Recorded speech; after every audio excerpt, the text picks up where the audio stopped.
রান্নাটা আপনারা সবাই জানেন, তাও দেখালাম। নমস্কার, পুতুল ভান্ডারী কিচেনে সবাইকে স্বাগত। খুব সহজ সাধারণ আলু পটলের তরকারি নিরামিষ রান্না আজকে আপনাদের সঙ্গে শেয়ার করছি।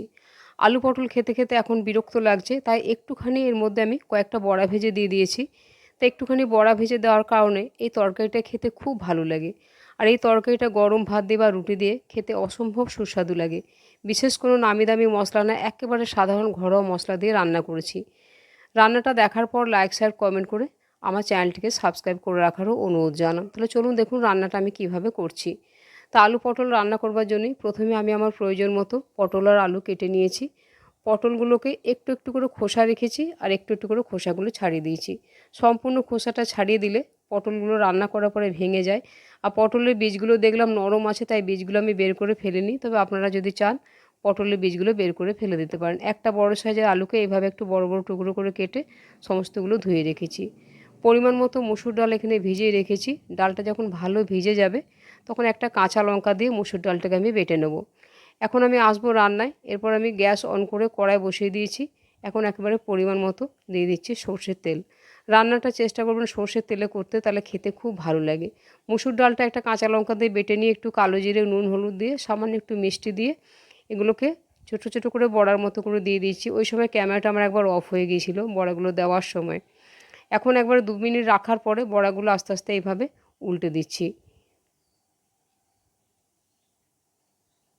নিরামিষ দিনের রান্নাগুলো সহজ সাধারণভাবে করলেও খেতে কিন্তু বেশ ভালো লাগে। বড়াগুলো বেশ আস্তে আস্তে উল্টে দিচ্ছি, একেবারে লাল লাল করে ভেজে নিতে হবে। আমি এটা মসুর ডাল দিয়ে করছি, আপনারা যে কোনো ডালের বড়া এইভাবে একটু করে দেখতে পারেন, খেতে খুব ভালো লাগে এইভাবে আলু পটলের তরকারিটা করলে। বড়াগুলো বেশ ভালো ভাজা হয়ে গেছে, একেবারে লাল লাল।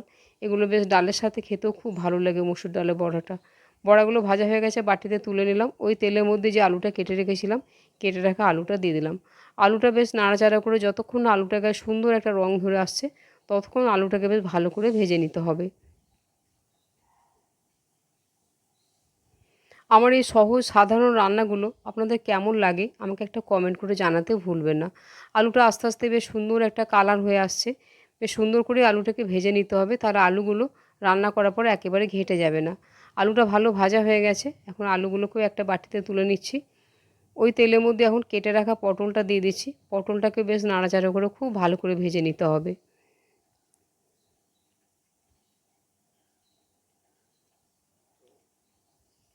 মাঝারি আঁচে পটলটাকে বেশ নাড়াচাড়া করে ভালো করে ভেজে নিচ্ছি। আস্তে আস্তে পটলটা ভাজা হতে শুরু হয়ে গেছে, বেশ সুন্দর একটা কালার চলে এসছে পটলের মধ্যে।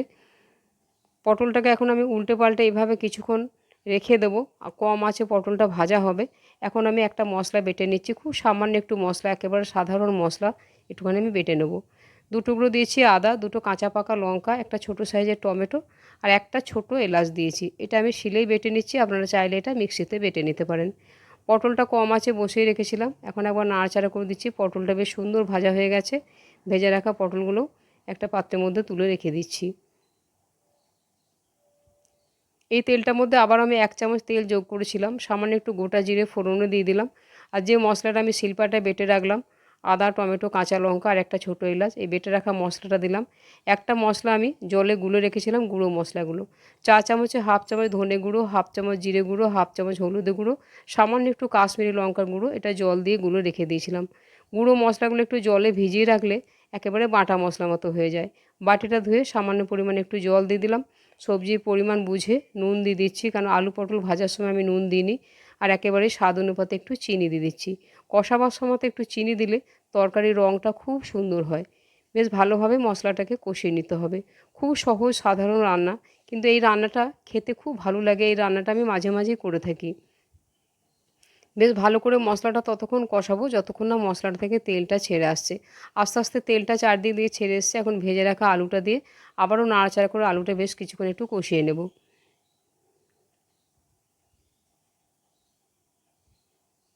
আলুটাকে বেশ কিছুক্ষণ কষিয়ে নেওয়ার পরে এখন এটাকে একেবারে কম আঁচে 2 মিনিটের জন্য একবার ঢাকা দিয়ে রাখবো। তাহলে আলুটা বেশ কিছুটা নরম হয়ে যাবে, কেন পটলগুলো ভাজা আছে আর পটল খুবই নরম। তা 2 মিনিট পরেই ঢাকা খুলে দিচ্ছি। ঢাকা খুলে দেওয়ার পরে আলুটাকে আরেকবার নাড়াচাড়া করে নেবো। আলুটা বেশ অনেকখানি নরম হয়ে গেছে আর খুব সুন্দর আলুটা কষানো হয়ে গেছে। এখন ভেজে রাখা পটলগুলো দিয়ে দিচ্ছি। পটলটা দেওয়ার পরেও নাড়াচাড়া করে খুব ভালো করে এই মশলাটার সাথে কষাতে হবে। এইভাবে আলু পটলের তরকারি খেতে খুব ভালো লাগে। বড়া যদি নাও দেন, এভাবে আলু পটলের তরকারিটা রান্না করে খেয়ে দেখবেন, খেতে অসম্ভব সুস্বাদু লাগে। খুব ভালো করে এটাকে কষিয়ে নিয়েছি। এখন পরিমাণ মতো দিয়ে দিচ্ছি গরম জল। যে কোনো রান্না কষাবার পরে একটু গরম জল দিলে তরকারির রঙ আর স্বাদ দুটোই কিন্তু খুব ভালো হয়। গরম জলটা দেওয়ার পর একবার ভালোভাবে নাড়াচাড়া করে দিলাম। এখন এটাকে মাঝারি আঁচে ঢাকা দিয়ে দেবো ততক্ষণ যতক্ষণ না আলু পটলগুলো ভালোভাবে সেদ্ধ হচ্ছে।